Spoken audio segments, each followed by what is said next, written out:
Hello, hello, hello. Uh, Happy Thursday, my friends. So we are live here, Mike Grabham, doing another live on Thursday afternoon. So thanks for watching. Thanks for stopping by. Give me a thumbs up. Let me know how it's going. Share this with your friends. Do all that fun stuff. And I'm here to help you get your startup going. I'm here to help you validate your idea to make sure it actually is good or bad. And I'm here just to make things just a smidgen easier in the process. So let me know how I can help. So today the question of the day is, if you could have one thing, more time or more money, which would it be? So put that in the comments. If you could have one thing, it's more time or more money, which would you pick? So just put more time or more money in the comments. I'd like to see what your decision is. Yesterday's question was, if I gave you $1 million, what would you do with it? How would you change your life? And had some really interesting feedback. Had a couple emails actually sent directly to my email as well. So great feedback. Okay, so today we're going to talk about what I call the founder's dilemma.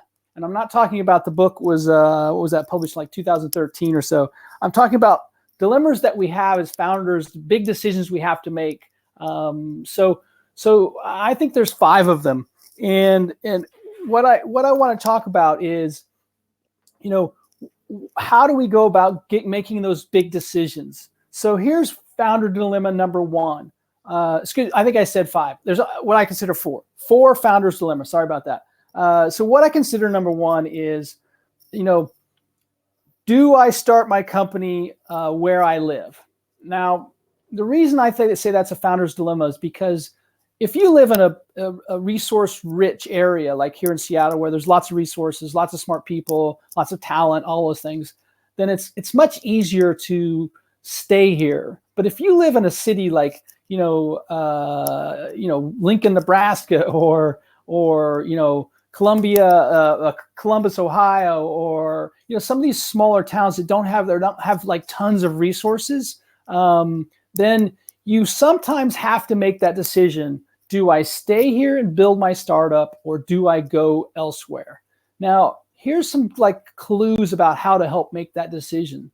One thing is, if you are, let's just say you're doing a fintech startup, a financial services, something in the financial space, and it's a startup around that.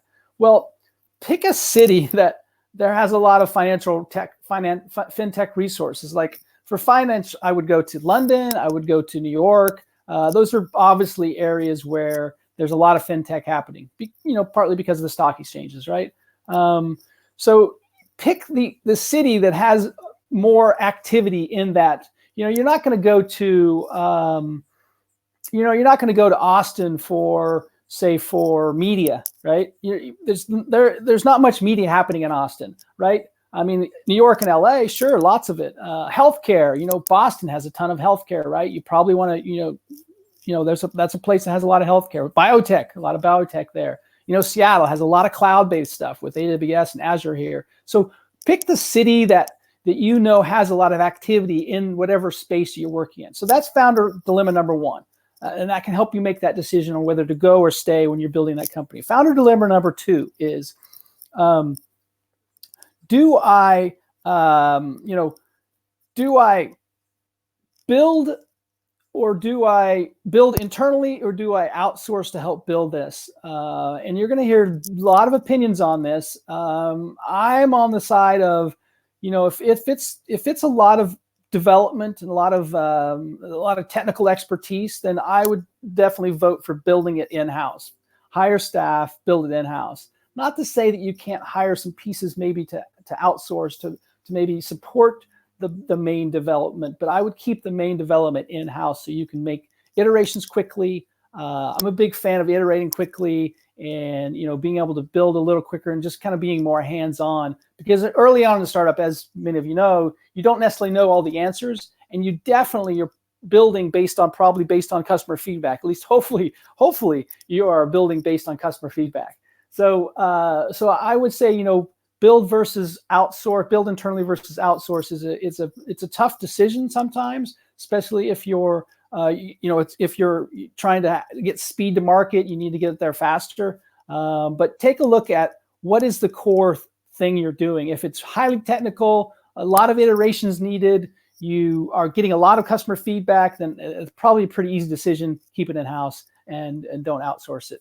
If you need a lot of speed, it's a super large project. Maybe it's quasi a little internal and a lot external. So there's lots of ways to skin that cat. So just be aware of that piece. So another founder's dilemma is, where's the money? Where is the money? This kind of goes along with the do I stay or do I go? Founder dilemma number one. But where's the money? So again, depending on your startup, you need to be where places in your industry there's more money. And like I talked about previously, the money is in places where there's a lot more activity in that industry, like fintech in New York and fintech in London, right? Security in Tel Aviv. I mean, so understanding that is super important. But know where the money is, like consumer products, like where's a lot of consumer products being done? Definitely in the Bay Area. There's some in LA, but just be aware of like, where do I go to raise money, and don't try to beat your head against the wall in some areas. And again, I'm really talking to especially those areas that don't have a lot of resources. Like, Kansas City is an awesome city. I was born in Wichita, Kansas, but it doesn't have a ton of there's not a lot of tons of venture, right? Venture firms. There's not a lot of angel investors. They're getting much better in Kansas City. It's actually a pretty darn interesting startup environment. The Kauffman Foundation's there, but yeah. So again, just be aware you don't have to beat your head against the wall if you're in a what I call a resource poor city, which are really just smaller cities than the bigger cities, the Silicon Valleys, the Bostons, the Austins, the Denvers, the Seattles of the world. So yeah, it's a tough decision, but it's actually pretty easy to make if you need to raise a lot of money. You're probably going to want to spend more time in a city where it has a lot of that activity. The third founder dilemma is here. Let me put them in. Let me put this. I'm going to show my question for the day. So the question today is, what do you wish you had? More time or more money? So just leave that in the comments. Give me a thumbs up. Let me know what's going on, where you're from. If it's your first time watching a live stream, which that's still happening. LinkedIn Live is it's not something that's been going on for a long time. Let me just check to make sure there's no comments here, or if there is comments, I need to answer them. So this is my ability to answer questions on the fly. And so dilemma number three. Dilemma number three is, if I need to find a co-founder or my first or second employee, how do I go about doing that? Now, this is something that there's two things that happen when you're trying to find either a co-founder or your first few employees. So here's some things that you really need to understand. If you're having a hard time finding a co-founder or finding a first or second or third employee, finding those persons, there's probably something wrong. You need to look inward. You need to look at yourself and your team. And if it's just you and looking for a co-founder, then you need to start looking at the message that you're saying, how you're presenting it. There are probably some issues with your presentation of it. I've seen this happen many times where a solo founder has spent literally, 10, 12, a year and a half looking for a co-founder, and they just can't find a co-founder. That is a sign that there's something just not right. Again, it may be your presentation. It may be that maybe the idea just isn't sound.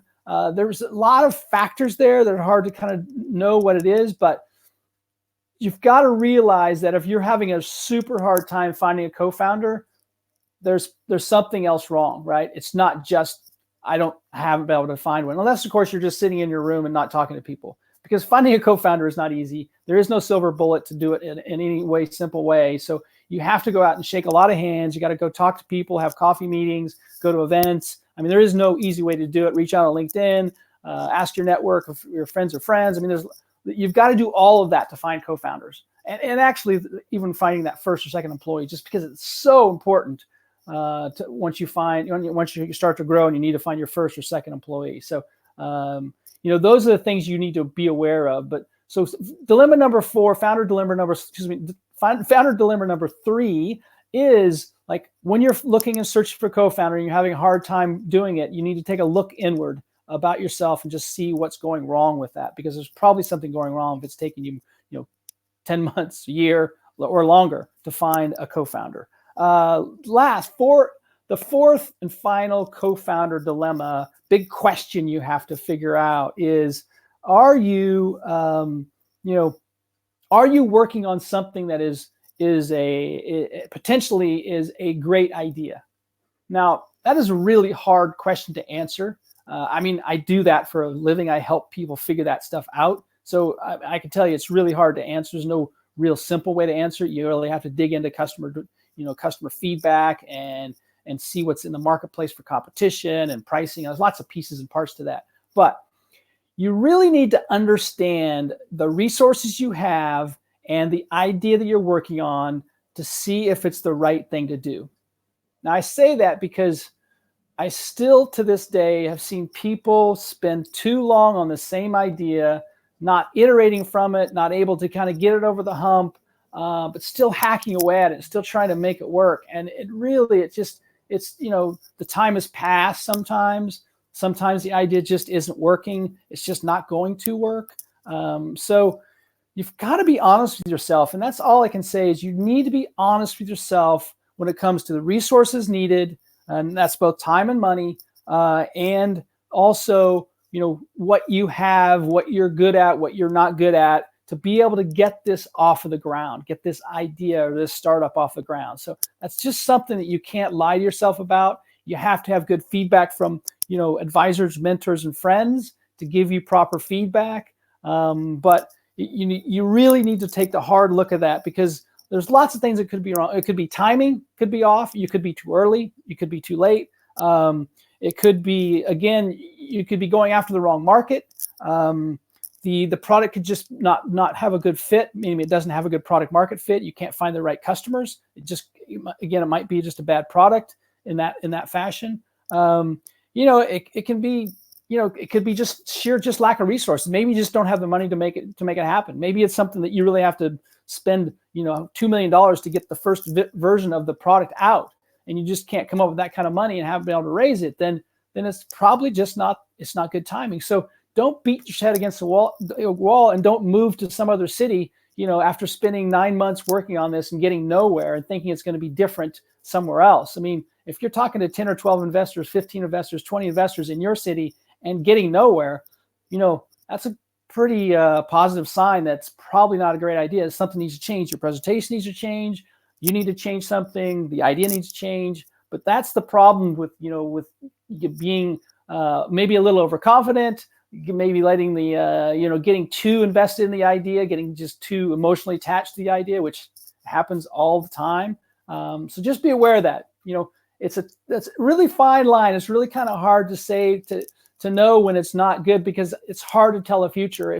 If someone would have showed me Twitter, when it's first started, I would have said it was a crazy idea. I would have thought it was just a wacky idea, right? There's many things like that. So it's really hard to predict some of the outcomes and what's going to be successful and what's not. So that's it. So please give me a thumbs up, share this, leave comments. And of course, the question of the day is, you can see it in the bottom right down there, right? Let me know what it is. You want more time, more money, which is the one? Leave that in the comments. And so I'll go over the what I call the 4 dilemmas and what you need to make, how to make decisions as a founder. First thing is, do I live in the right place? Do I live in the right city, right? Because you can move, right?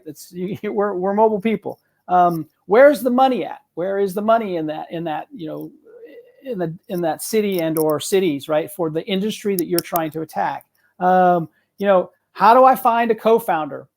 How do I do that? How do I find my first employees? If I'm having a really hard time with that, that's a sign you need to change something. And last but not least is, Are you providing value? Is this idea, is this business providing value to others? And because if you're having a hard time getting funding, getting employees, getting customers, all those things are signs that the idea just isn't ready. It's not resonating with the audience. So don't beat your head against the wall, no matter where you live. Don't do that, because it's a tough road. And so be aware that you cannot do that to yourself and or the friends and your partners in your life, because it can be really debilitating, just horrible outcomes for that. So those are my 4 dilemmas. You got to work through them. There's no easy silver bullet for any of those things. It takes feedback from others, feedback from advisors, feedback from mentors and friends and people from other cities. Reach out to those people. So that's all I got today. Take care. I will see you on Tuesday. We're going to have John Rampton on Tuesday, and so we'll do a short kind of fun interview with John. And until then, take care, be safe, thumbs up, have an amazing day. Bye-bye.